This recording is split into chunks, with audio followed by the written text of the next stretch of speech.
Hi, my name is Lisa McKemmy, and today's goal is for children to enjoy listening to a story. The specific objectives are for the children to stay engaged throughout the length of the story and to follow the storyline and to be exposed to new vocabulary along the way. And we can measure their engagement and comprehension based on how they answer the different questions that I'll be asking. So the title of our book today is Stone Soup. The author is Marsha Brown. Do you know what an author does? It writes the words. The author writes the story, and Marsha Brown is also the illustrator. It draws the pictures. The illustrator draws the pictures. Awesome. Now, looking at this picture, what do you think is going to happen? About people making stone soup. Oh, they're going to make stone soup? Have you ever had stone soup? No. Oh, Well, let's see then what's going to happen here. Have you ever had stone soup? I have not. Oh. 3 soldiers trudged down a road in a strange country. They were on their way home from the wars.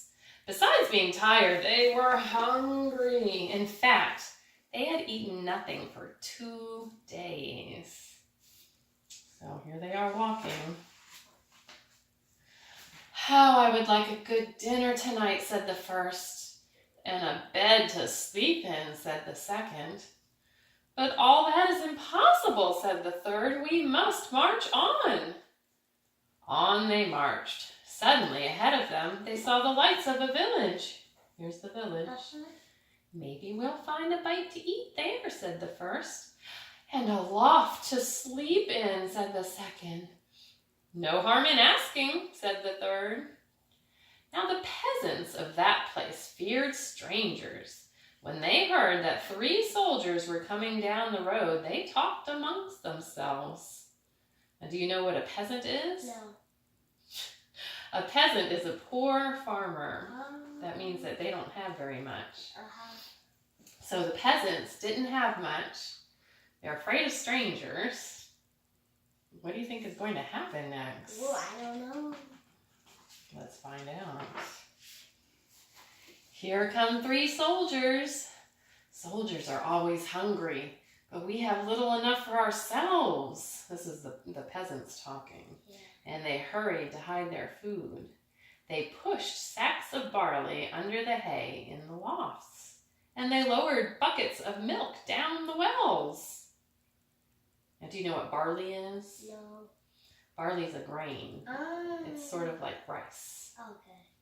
You've had rice, right? Yeah. Have you had barley? No. You don't think so? But I've seen it. You have? But I don't know. I didn't know what it is. You didn't know. But now I know what it is. So they spread old quilts over the carrot bins. They hid their cabbages and potatoes under the beds. They hung their meat in the cellars. They hid all they had to eat. And then they waited. So here she is, hiding the cabbages under the bed. The soldiers stopped first at the house of Paul and Francoise. "Good evening to you," they said. "Could you spare a bit of food for the 3 hungry soldiers?" "Oh, we have had no food for ourselves for 3 days," said Paul. And Francoise made a sad face. "It's been a poor harvest." They're lying.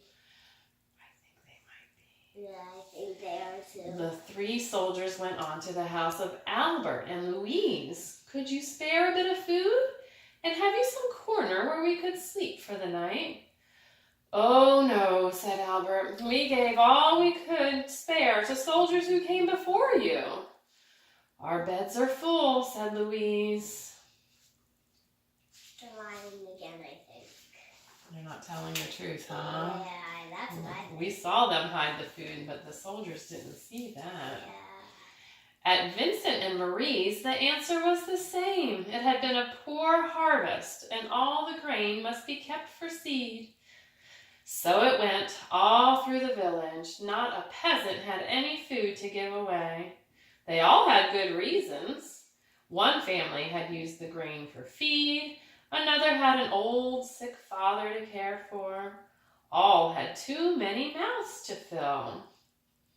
Now, what do you think about these peasants?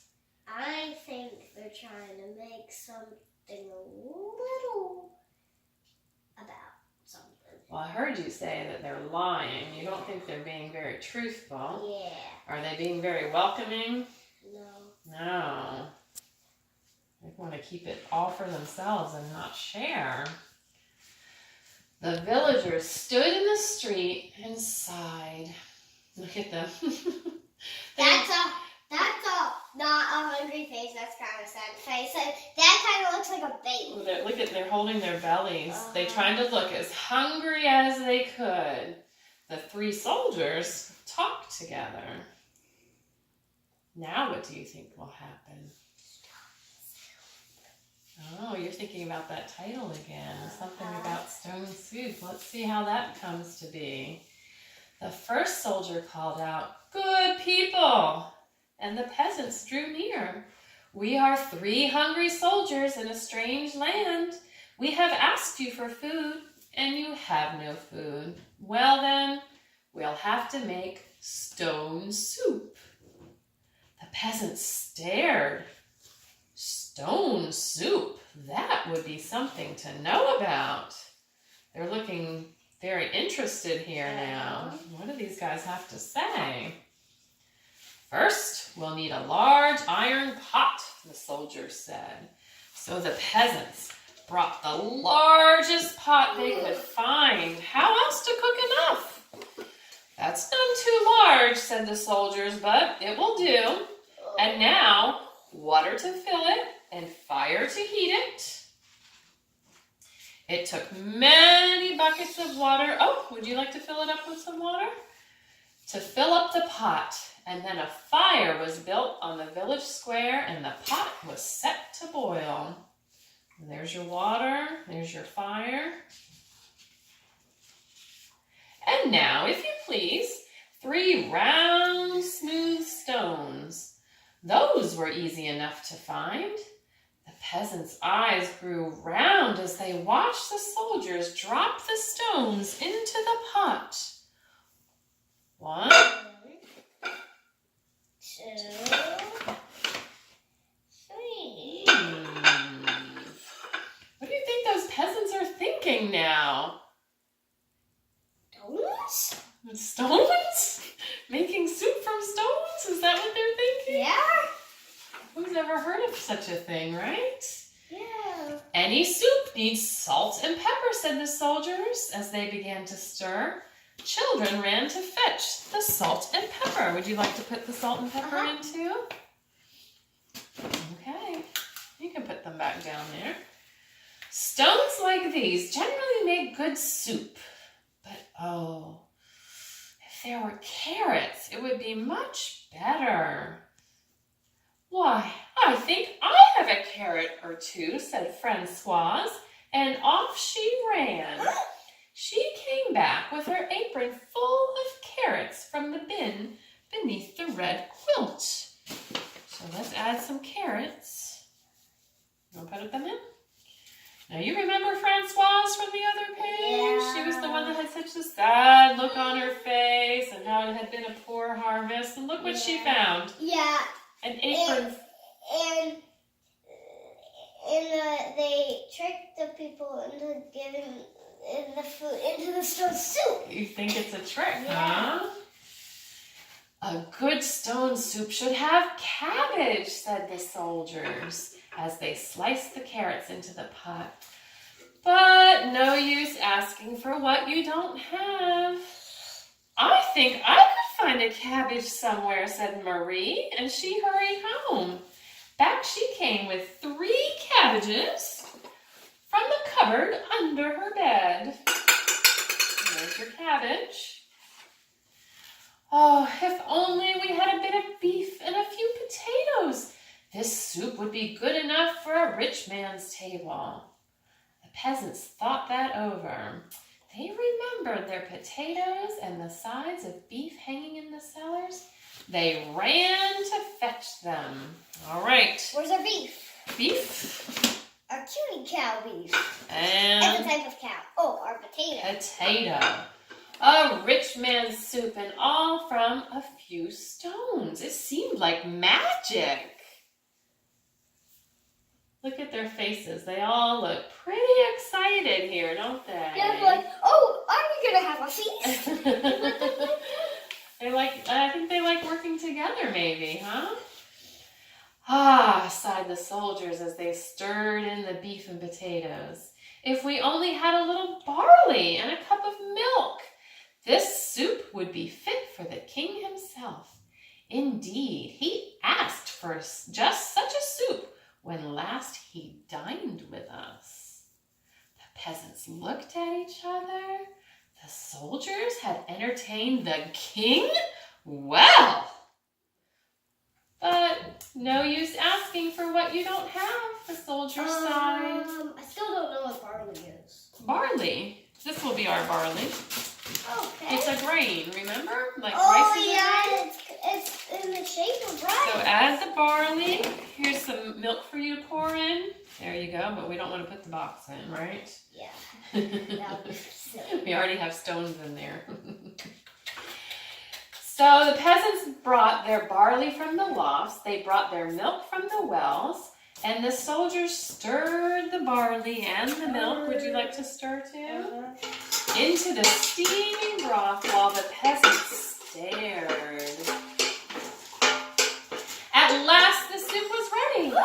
All of you shall taste, the soldiers said, but first a table must be set. Great tables were placed in the square, and all around were lighted torches. Why do you think they needed torches? So they could see.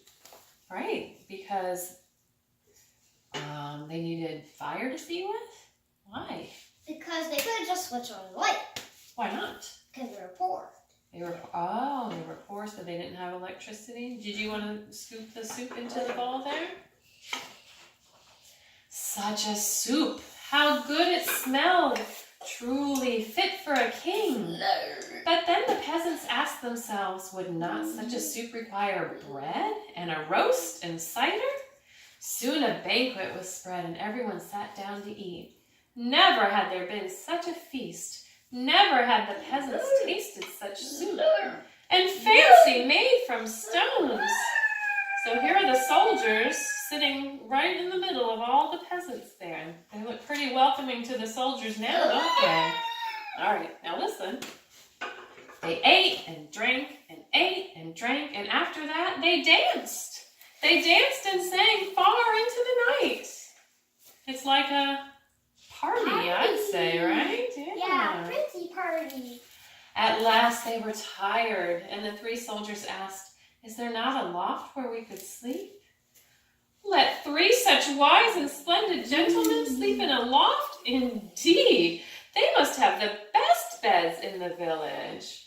So the first soldier slept in the priest's house, the second soldier slept in the baker's house, and the third soldier slept in the mayor's house. The mayor's house. Yes, very important. In the morning, the whole village gathered in the square to give them a send-off. Many thanks for what you have taught us, the peasants said to the soldiers. We shall never go hungry now that we know how to make soup from stones. Oh, it's all in knowing how, said the soldiers, and off they went down the road. Did the soldiers really make soup from stones? No, I don't think so. Well, why do you not think so? Because the people ate all that other food. They really had a lot of food already once everybody gave a little bit, right? So what do you think that the peasants really learned from these soldiers? If they didn't really learn how to make stone soup, what do you think they learned? Do you think they'll be so greedy the next time soldiers come into town? No? Maybe they learned that they could share their things with each other and have fun. They learned maybe to be welcoming to strangers. Did you like the story? I love it. What was your favorite part?